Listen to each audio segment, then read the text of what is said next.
Hello students, आइए देखते हैं चैप्टर 5 की तीसरी हेडिंग अंतरा आणविक बल बनाम ऊष्मीय अन्योन्य क्रिया। ठीक है, जो अणुओं के अंदर लगने वाला जो बल है अंतरा आणविक बल है, इंटरमालिक्यूलर जो फोर्स है जिसे वान डर वाल बल भी कहा जाता है, और ऊष्मीय अन्योन्य क्रिया जो है, इन दोनों की तुलना जो है इस हेडिंग में की गई है। हम जानते हैं कि अंतरा आणविक बल अणुओं को पास रखता है। अंतरा आणविक बल जो है, इंटरमालिक्यूलर फोर्स जो है, वह अणुओं को पास रखता है, परंतु ऊष्मीय ऊर्जा अणुओं को एक दूसरे से दूर करती है। थर्मल एनर्जी जो है वह अणुओं को एक दूसरे से दूर करने का काम करती है, जबकि इंटरमालिक्यूलर फोर्स अर्थात अंतरा आणविक बल जो है वह अणुओं को पास रखती है। द्रव्य की तीन अवस्थाएं अणुओं के अंतर आणविक बलों तथा ऊष्मीय ऊर्जा के मध्य संतुलन का परिणाम होता है। तो द्रव्य की ये जो तीनों अवस्थाएं होती हैं वह कैसे बनती हैं? तो वह बनती हैं अंतरा आणविक बलों तथा ऊष्मीय ऊर्जा के संतुलन के कारण। ठीक है, तो आप जानते हैं कि अंतरा आणविक बल अणुओं को पास रखता है, परंतु ऊष्मीय ऊर्जा जो है वह अणुओं को एक दूसरे से दूर करती है।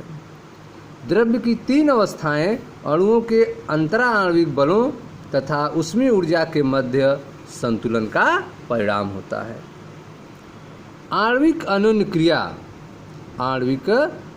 क्रिया बहुत दुर्बल होने की अवस्था में जब तक ताप कम करके ऊर्जा कम न की जाए तब तक अणु साथ अनुलग्न स्थिति में ही नहीं होते तथा ठोस नहीं बनाते हैं। ठीक है, तो आप देख रहे हैं कि आणविक अन्योन्य क्रिया जो है, अणुओं के बीच होने वाली क्रिया जो है, जिसके बारे में जानकारी नहीं है कि वह क्रिया कैसी होती है, इसीलिए उसको अन्योन्य कहा जा रहा है। आणविक अन्योन्य क्रिया बहुत दुर्बल होने की अवस्था में जब तक ताप कम करके ऊर्जा कम न की जाए तब तक अणु साथ अनुलग्न स्थिति में नहीं होते हैं तथा ठोस नहीं बनाते हैं। ठीक है, तो आप देख रहे हैं कि अणुओं को ठोस बनाने के लिए आपको ऊर्जा जो है कम करना पड़ेगा।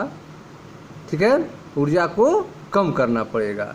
जब ऊर्जा कम होगी वो अपनी स्थिति में चेंज नहीं करेंगे, अपने स्थान को छोड़कर एक से दूसरे जगह नहीं पहुंचेंगे, तब तक ठोस अवस्था स्थापित नहीं हो पाएगा। आणविक अन्योन्य क्रिया बहुत दुर्बल होने की अवस्था में जब तक कम करके, ठीक है, जब तक टेम्परेचर को कम करके ऊर्जा कम न की जाए तब तक अणु साथ अवलग्न स्थिति में नहीं होते हैं।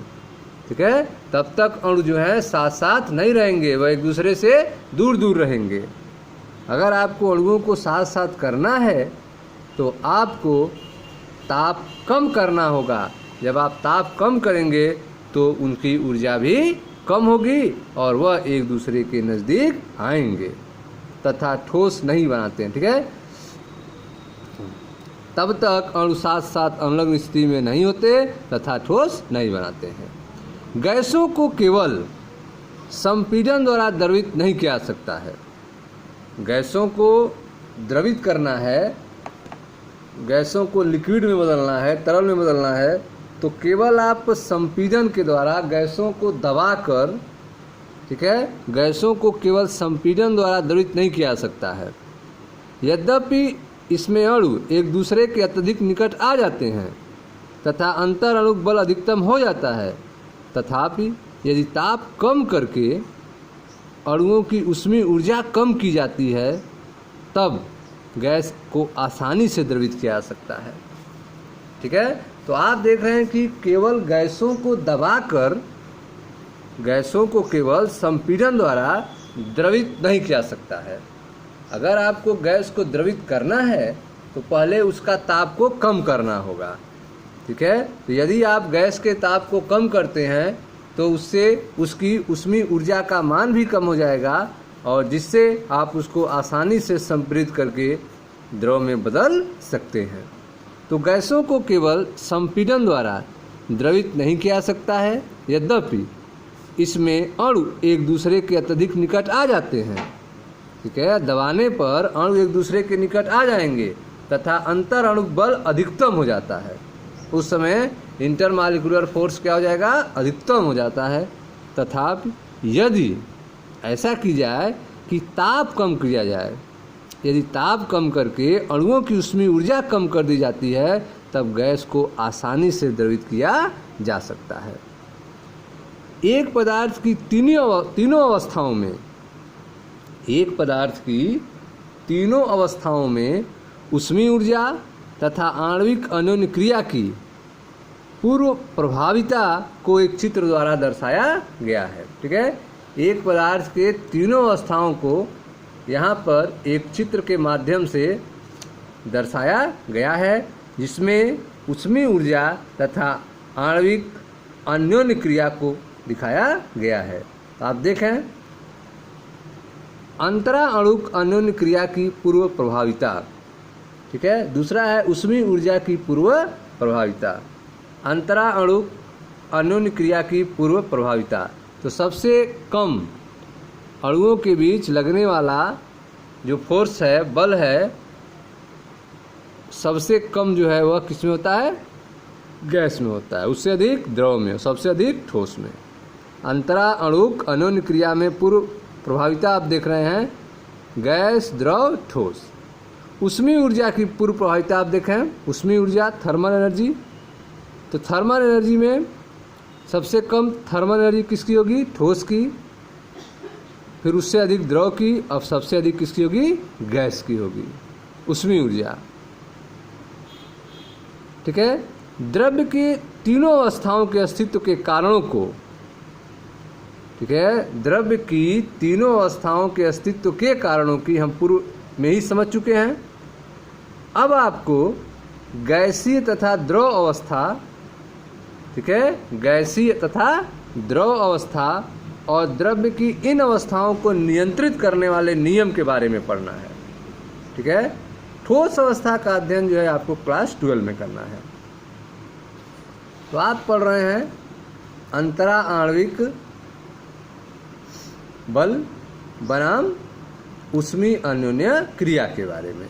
इसमें आपको बताया गया कि अंतरा आणविक बल अणुओं को पास पास रखता है, परंतु ऊष्मीय ऊर्जा अणुओं को एक दूसरे से दूर करती है। द्रव्य की तीन अवस्थाएं अणुओं के अंतर आणविक बलों तथा ऊष्मीय ऊर्जा के मध्य संतुलन का परिणाम होता है। द्रव्य की जो तीनों अवस्थाएं हैं वह अणुओं के अंतर आणविक बलों तथा ऊष्मीय ऊर्जा के मध्य संतुलन का परिणाम है। आणविक अन्योन्य क्रिया बहुत दुर्बल होने की अवस्था में, ठीक है, अणुओं के बीच जो होने वाली क्रिया है, आणविक अन्योन्य क्रिया बहुत दुर्बल होने की अवस्था में, जब तक ताप कम करके ऊर्जा कम न की जाए तब तक अणु साथ साथ अनुलग्न स्थिति में नहीं होते हैं। ठीक है, तथा ठोस नहीं बनाते हैं। गैसों को केवल संपीड़न द्वारा द्रवित नहीं किया सकता है, यद्यपि इसमें अणु एक दूसरे के अत्यधिक निकट आ जाते हैं तथा अंतर अणुक बल अधिकतम हो जाता है। तथापि यदि ताप कम करके, टेम्परेचर को कम करके अणुओं की ऊष्मीय ऊर्जा कम की जाती है, तब गैस को आसानी से द्रवित किया जा सकता है।